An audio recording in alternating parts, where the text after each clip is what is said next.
यार वो आजकल 27वीं रात है, मेरा दिल है आज जाके शॉपिंग कर लेते हैं ईद की। जी सर, क्या कहेंगे आप? हाँ यार आप एक काम करो, ये जो स्पेशल पिज्जा है ना आपका। इमाम साहब आप इधर क्या कर रहे हैं? जी दानिश भाई, मैं मस्जिद से फ्री होकर इधर काम पे आ जाता हूँ। वाह जी वाह, मस्जिद से भी कमाइयां और यहाँ से भी दिहाड़ियाँ।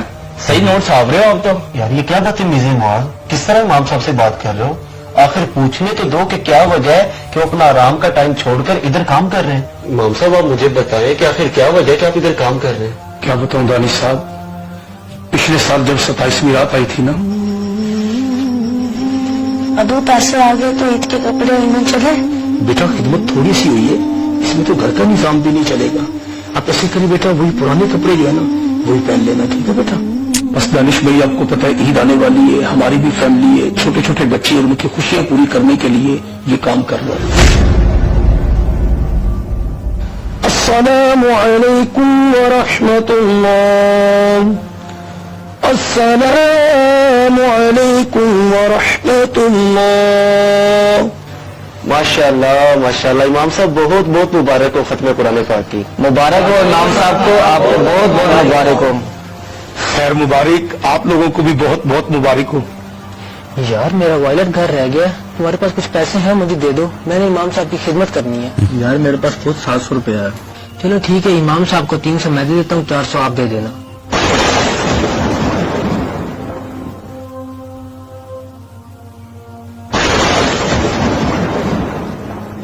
प्यारे भाइयों, आप में से कोई बंदा भी अभी इमाम साहब की खिदमत न करे। वजह यह है कि हमें इमाम साहब की खिदमत फॉर्मेलिटी या सांस समझ के नहीं करना चाहिए, बल्कि दिल के साथ करनी चाहिए। और भाई आप लेक्चर क्यों दे रहे हैं, हम यह खिदमत ही तो करने आए हैं। जी जी माशाल्लाह, मैंने देख लिया कि आप लोग कितनी खिदमत करने लगे हैं। ये दो भाईजान माशाल्लाह, एक 300 रुपया दे रहा है और एक 400 रुपया दे रहा है, और ये भाईजान अपनी जेब में से जो सबसे छोटा नोट है ना वो निकालकर इमाम साहब की बारगाह में पेश करने लगे हैं। सुभान अल्लाह। जी जी भाईजान, ऐसे ही होता है, थोड़े थोड़े करके 10-12 हजार बन जाएंगे। ये सूट भी तो हमने देना है। अल्लाहु अकबर कबीरा, 10-12 हजार रुपए, माशाल्लाह माशाल्लाह। मुझे लगता है इस बार इमाम साहब प्लाट तो ले ही लेंगे। यार माशाल्लाह, आप लोग सब समझदार हैं, कमाने वाले लोग हैं, आप लोगों को महंगाई का आइडिया भी है। मुझे ये बताएं, 10-12 हजार में इमाम साहब क्या करेंगे?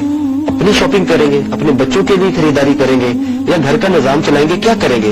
एक साल के बाद ही तो हमने खिदमत करनी होती है। जितनी खिदमत आप लोग कर रहे हैं, 300, 400, 500, इतना तो बच्चे का एक दिन का खर्चा है। मैं सबको नहीं कह रहा, मैं सिर्फ उन लोगों से मुखातिब हूँ जिनका माशाल्लाह अच्छा कारोबार हो, वो ज्यादा से ज्यादा दे सकते हैं। भाई अगर हमारा अच्छा कारोबार है तो हम मेहनत करके कमाते हैं। जी जी, सिर्फ आप लोग तो मेहनत करते हैं, इमाम साहब तो कोई मेहनत नहीं करते। मुझे ये बताएं, हमारे बच्चों को जो कुरान पाक पढ़ाते हैं ये कोई मेहनत नहीं है? अगर हमारे खानदान में कोई फोत हो जो उसे गुस्ल देते हैं, फिर उसकी नमाज जनाजा पढ़ाते हैं, ये कोई मेहनत नहीं है? हमारे खानदान में कोई बच्चा बच्ची पैदा हो जाए, उसके कान में आकर अजान देते हैं, ये कोई मेहनत नहीं है? हमारे खानदान में अगर किसी का निकाह पढ़ाना हो तो ये कोई मेहनत नहीं है?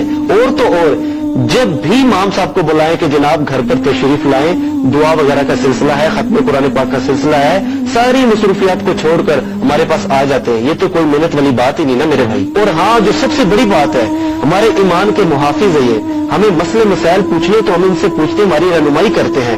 ये सबसे बड़ी खिदमत है इनकी। ये जितनी भी बातें मैंने आप लोगों के साथ की हैं, ये कोई मैंने इमाम साहब के कहने पर नहीं की, ये मेरे अपने जज्बात है। क्यों?